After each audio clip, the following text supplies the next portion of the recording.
We have a very important guest joining us now. We have with us Mr. Kaushik Khona. He's the CEO of Airlines. And let's go across and try and understand with him as to what's happening with the airlines. Mr. Kaushik, hi, thank you so much for making time and speaking with us. This is Anisha this side. Well, we were reading a lot of brokerage notes this morning, and the biggest question they were asking is the fact, will Go First fly again? What's your take on that? And also the street was caught a bit surprised given the fact there was fund infusion made by the promoters just 10-15 days ago. What changed materially in the last 15 days? First of all, thanks for your time. Thanks for the opportunity to explain what the event happened. I believe, and that's the reason why we have filed application under Section 10, is that Go First has a huge potential to revive and operate again very soon. And that is the reason why, as I said, we have preferred Section 10. Why do we get that confidence? Because we have been operating with the best operating parameters under the operating cost, which is comparable to the industry. And we were only affected by the non-availability of the engines by Pratt & Whitney. Had Pratt & Whitney complied with their obligations under the contract, we would not have faced this problem since last 3 years. Had Pratt & Whitney, even after not complying with the obligation under the contract, had they even complied with the arbitration award, which we were forced to go into, which was rendered on 30th of March, even if they had complied with that order, I think we would have been home and we would have been growing in our operating fleet. I hope you are aware, but I would just like to give you some short summary of what happened. So in the month of March, we applied for emergency arbitration because Pratt & Whitney was not complying with any of the contractual obligations.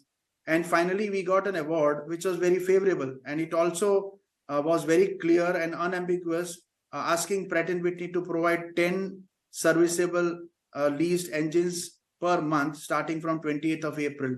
And just to give you a kind of context, immediately after that, Pratt & Whitney wrote to the arbitrator that they will comply to the order in full.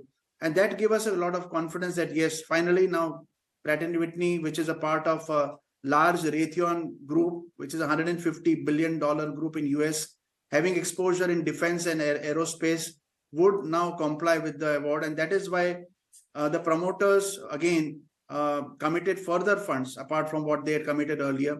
They gave another 290 crore in the last 10 days of April. And finally, when we found that in spite of the fact that Pratt & Whitney said, while we found that Pratt & Whitney was trying to find loopholes after that, we again went to the arbitrator. Arbitrator again gave a confirmation, yes, this is correct. And Pratt & Whitney should not only give 10 engines as per the past order for every month, they should also induct the 20 engines which are lying with them in their MRO for last more than 8 to 9 months. And further, they should pick up the 44 failed engines which are lying with us in India, and they also should be inducted soon. Having got this award, and that too with a clear finding that no security required from Go First, when no payments required from Go First, I think Pratt & Whitney was obliged to follow that order. And when we found that it's trying to kind of deny to abide by that, we went again and we got a fresh order, and that also was favorable.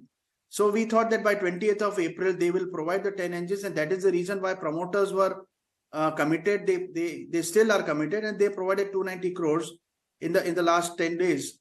After having seen that Pratt & Whitney is trying to again defy, we had to go for the process of what we already filed, and simultaneously we also filed for the execution of the award. And US Delaware Court has admitted, and it has also issued a notice to Pratt & Whitney to comply within 3 days by Friday or reply. So I think the turn of event which has happened since 28th of April has actually pushed us to file this application. And the board of the directors of our company, after evaluating various options, have found it necessary that this Section 10 is required. Otherwise, the Pratt & Whitney issue may also affect the other events of the company, including the aircraft which are available with us. So I think that's the reason why this action has been taken.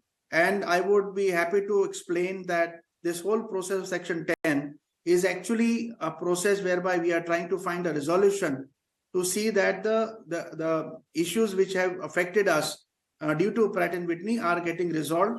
And Yes, sir. till that time, we get a kind of some relief as a moratorium, which is part of the IBC process.